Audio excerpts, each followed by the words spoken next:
নমস্কার বন্ধুরা, আমি প্রিয়া। আপনারা দেখছেন আমাদের চ্যানেল কমেডিয়ান মোহন প্রিয়া। তো আজ একটি ছোট্ট ভিডিও নিয়ে আপনাদের সামনে আমি হাজির হয়েছি। একটি নতুন ব্লাউজ সেলাই এবং কাটিং আমি পুরোটাই আপনাদেরকে দেখাবো। আসলে বন্ধুরা, এটা আমাদের কমেডিয়ান পেজ।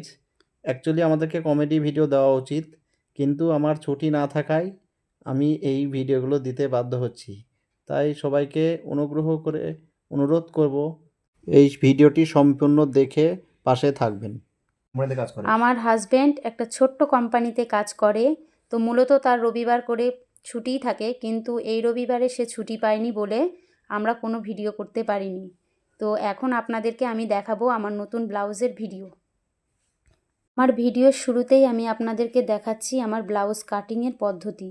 তো সম্পূর্ণ ব্লাউজটা আমি কেটে নিয়েছি, তবে সামনের গলাটা ইস্ত্রি করে আমি সেলাইয়ে বসে পড়েছি। তো দেখেন, আমি প্রথমে হাতার কাজটা করে নেব। তো হাতাতে আমি কিভাবে লাইনিং লাগাই তা সম্পূর্ণ আপনাদেরকে দেখিয়ে দিচ্ছি। এই যে সামনে পাটটা আমি বসিয়ে তারপর তার উপরে লাইনিং বসিয়ে আমি পুরো হাতাটা করে নিয়েছি। এখানে আমি একটা ছোট্ট চাপ দিয়ে নেব। চাপ দিয়ে নিলে আমাদের ব্লাউজের হাতাটা খুব সুন্দরভাবে পেছনে সেট হয়ে যাবে। তো দেখতে থাকো আমি কিভাবে করছি। জানো তো বন্ধুরা, এই ব্লাউজটি কার? এই ব্লাউজটি যার, তার সামনে মাসের 9 তারিখেই বিয়ে। যেহেতু বিয়ের ব্লাউজ, তাহলে তো একদম সুন্দর করে দিতেই হবে। তো আমি খুব সুন্দর করে কাটিং করে নিয়েছি, করে সম্পূর্ণটা করে দেখাবো তোমাদেরকে। জানো তো বন্ধুরা, এই ব্লাউজটি করার পর আমি তো নিজে অবাক হয়ে গেছি। ব্লাউজটার ফিনিশিং যে এত সুন্দর এসেছে, আমার আর মনে হচ্ছে না যে ব্লাউজটি আমি ওকে দিই। কালার নিয়ে তো কোনো কথাই হবে না, কালারটা জাস্ট এত সুন্দর। শাড়ি এবং ব্লাউজের কম্বিনেশনটা এত সুন্দর লাগছে আমার, মানে আমি কিছু বলেই বোঝাতে পারবো না। ব্লাউজের হাতার ডিজাইনটা এমনই যে কোনটা সোজা আর কোনটা উল্টো সেটাই আমি বুঝে পাচ্ছি না। তোমরা ভিডিওতে লক্ষ্য করলেই বুঝতে পারবে। দেখো, আমি বারবার কিন্তু দেখে নিচ্ছি কোনটা সোজা আর কোনটা উল্টো। সময় সময় আমাদের কাছে এমন ব্লাউজ পিস আছে যে বোঝা যায় না কোনটা সোজা আর কোনটা উল্টো। তো অনেক দেখার পর ফাইনালি আমি বুঝে গেছি। সত্যি কথা বলতে এই সেলাইয়ের জগতে আসা সম্পূর্ণ আমার হাজব্যান্ডের নির্ভরে। সত্যি আমি আগে থেকে সেলাই করতে ভালোবাসতাম বা চেয়েছিলাম যে জীবনে কিছু করব। শুধু তার হাত ধরেই আমি সেলাইটা পুরোটা শিখতে পেরেছি। মেয়ে তখন খুব ছোট যখন আমি সেলাই শিখি। মেয়েকে অনেক দিন অনেকজনের কাছে রেখে গিয়ে আমাকে সেলাই শিখতে হয়েছে। আমার মা আমার মেয়েকে দেখে রাখতো, তাকে খাওয়ানো, স্কুলে নিয়ে যাওয়া, প্রাইভেটে দেওয়া সম্পূর্ণ সেই করতো। তার উদ্যোগেও আমি অনেকটা সেলাইয়ের কাজ শিখতে পেরেছি আর কি।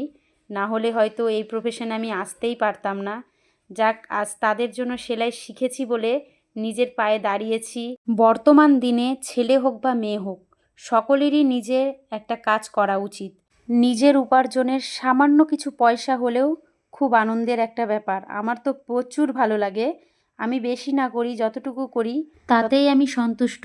তো তোমাদের সাথে গল্প করতে করতে আমার এদিকে সেলাইয়ের কাজও হয়ে যাচ্ছে। আমি মেন ফেব্রিকের ওপর প্রিন্সেস কাটের সামনের পাটটা বসিয়ে সেলাই করে নিচ্ছি। সেলাইটা খুব সুন্দর করে হয়ে গেলে কেটে নেব। এখন আমি প্রেস্টিন পেপার দিয়ে বসিয়ে নিয়েছি, গলাটা করে নিয়েছি। তো সম্পূর্ণ ভিডিওটি আমি দেখাতে পারছি না, ভিডিও অনেক বড় হয়ে যাবে বলে তার মাঝে কিছু কিছু অংশ তোমাদের সামনে আমি তুলে ধরেছি।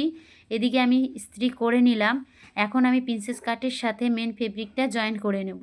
তো দেখো, যখনই তুমি প্রিন্সেস কাট জয়েন করবে, নিচ থেকে জয়েন করবে। নিচ থেকে জয়েন করলে খুব সুন্দর একটা ফিনিশিং হয় আর দেখতেও প্রচুর সুন্দর লাগে।